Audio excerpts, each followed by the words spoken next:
नमस्कार मित्र, चंद्रकांत भट्ट अमेरिका से। दुनिया में कितने लोग आते हैं जाते हैं, किसका नाम हो जाता है जिसने कुछ किया नहीं। ऐसे लोग क्रिमिनल्स, अमीचंद, गद्दार वो सत्ता में आ जाते हैं और ईमानदार लोग आज सत्ता से बाहर चले जाते हैं। ये दुनिया का दस्तूर है। लेकिन जो गुमनाम है, आज सोशल मीडिया उसको बाहर निकालने का काम करता है। उसका यही तो एक फ़ायदा है। और दूसरा गलत फ़ायदा ये है कि जो आज के सोशल मीडिया इंजीनियरिंग भारत में खासकर जिन लोगों ने अच्छा काम किया, वो अपना गलत कामों की वजह से उनको बदनाम करने का काम करते हैं। छोड़ो कल की बातें, कल की बात पुरानी। हिंद केसरी व रुस्तम हिंद मंगला राय, शाकाहारी वीर। गाजीपुर जिले के जोगा मुसाहिब गांव में 1960 के अगस्त महीने में पैदा हुआ मंगला राय को पहलवानी विरासत में मिली थी। उनके पिता रामचंद्र राय और चाचा राजा राय अपने समय के नामी पहलवान थे।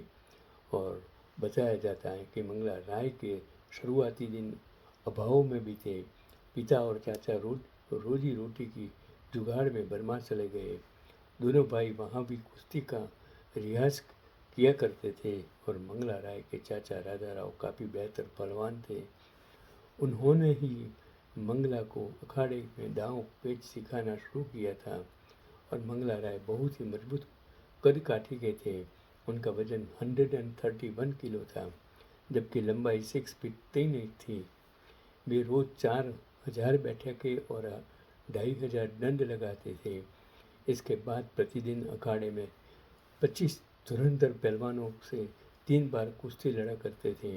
वे शुद्ध शाकाहारी और सात्विक व्यक्ति थे और उनके खाने में आधा किलो शुद्ध देसी घी, 8 से 10 लीटर दूध और 1 किलो बादाम शामिल होता था। कहा जाता है कि उनका जन्म मंगलवार को हुआ था, सो माँ बाप ने उनका नाम मंगला राय रख दिया। एक रोज हो गई मंगला की बर्मा में नामी पहलवान ईशा नट से भिड़ंत और देखते ही देखते भोजपुरी माटी से चचे बने मंगला राय ने उसे चारों खाने चित कर दिया और इसके बाद उन्हें शेर बर्मा की उपाधि मिली। कुछ समय बाद वे पिता और चाचा के साथ अपने गांव लौट गए। यहाँ आते ही उन्होंने 1933 में उत्तर भारत के मशहूर पहलवान मुस्तफा के साथ कुश्ती लड़ी और इलाहाबाद में हुई यह कुश्ती मंगला राय के जीवन का टर्निंग पॉइंट साबित हुई। ढेर सारे पहलवानों के अखाड़े में धूल चढ़ा चुके मुस्तफा ने कम उम्र मंगला को हल्के में लिया और यही बात भारी पड़ गई। मंगला राय ने अखाड़े में मुस्तफा के खिलाफ अपने सबसे प्रिय दांव, टांग और बहराली का इस्तेमाल किया और मंगला के जोर के आगे मुस्तफा की एक न चली और वह चित्त हो गया। कुश्ती देख रहे लोगों को काठ मार गया। किसी को इस बात पर विश्वास नहीं हो रहा था कि एक नौजवान ने मुस्तफा जैसे नामी पहलवान को अखाड़े की धूल चटा दी। इसके बाद तो मंगला राय के नाम का पूरा देश में डंका बज गया। उनकी कुश्ती देखने के लिए लोग दूर दूर से आया करते थे। आलम ऐसा हुआ कि महज 1 साल के भीतर 32 साल के मंगला राय को 100 से ज़्यादा कुश्तियाँ लड़नी पड़ी। उन्होंने अकरम लाहौरी, खड़क सिंह, केसर सिंह, गोरा सिंह, निजामुद्दीन, गुलाम गौस, टाइगर योगेंद्र सिंह सहित कई मशहूर पहलवानों को हराया और 40-50 के दशक में भारत का शायद ही कोई पहलवान रहा होगा जिसे मंगला राय ने अखाड़े में शिकस्त न दी हो। 1952 में उन्हें रुस्तम-ए-हिंद हिंदुस्तान था उस टाइम की उपाधि मिली। वही 1954 में हिंद केसरी के खिताब से नवाजा गया। उन्होंने रोमानिया के पहलवान जॉर्ज कंटेस्टाइन को भी हराया था। इसे टाइगर ऑफ द यूरोप का खिताब मिल चुका था। यह कुश्ती पश्चिम बंगाल के हावड़ा में 1957 में हुई थी। तब मंगला राय की उम्र 41 हो चुकी थी और जॉर्ज यूरोप और एशिया के पहलवानों को धूल चटाता हुआ भारत पहुंच चुका था और जॉर्ज के खिलाफ उतरने के लिए भारत का कोई पहलवान तैयार नहीं हुआ, तब यह बात मंगला राय को अखरी कि यह तो देश की इज्जत का सवाल है।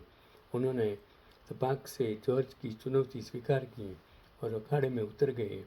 मर 20 मिनट चली थी यह कुश्ती और मंगला राय ने जॉर्ज को उसके औकात बता दी। आखिरकार ये 1963 में अखाड़े में उतरे। इस कुश्ती की कहानी भी काफ़ी दिलचस्प है। कहते हैं कि मंगला राय तब उनके गांव जोगा मुसाहिब में ही रहा करते थे और गाजीपुर में एक बार कुश्ती हुई तो वे भी वहां पहुंचे।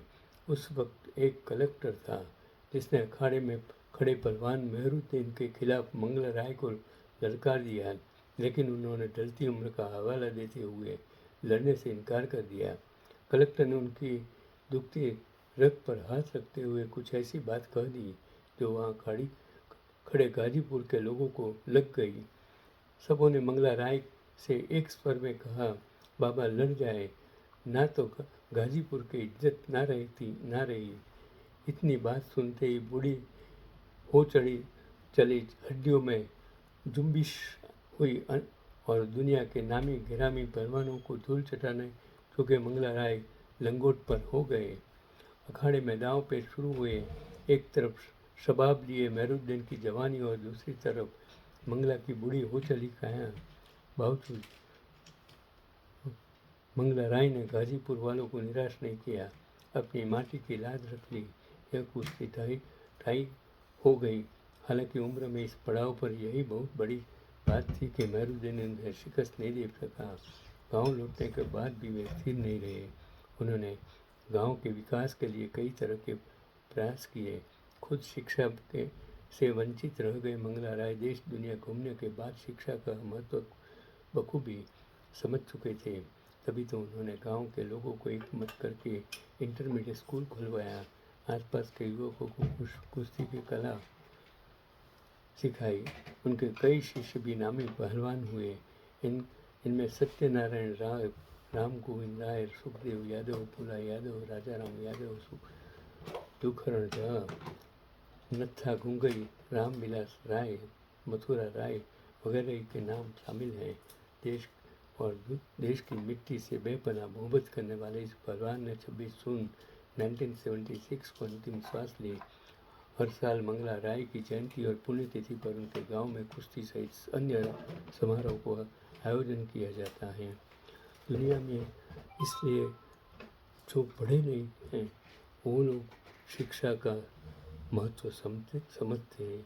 इसलिए आज के वक्त में सबसे बड़ी जो महत्व की चीज़ है वो शिक्षा है और शिक्षा और स्वास्थ्य वही देश और दुनिया का सबसे बड़ा जो मैं मेरे जीवन में जो मैंने समझा उसका महत्व है। इसके लिए शिक्षा और स्वास्थ्य के बारे में ज़रूर आपका योगदान दे, यही आज का पैगाम।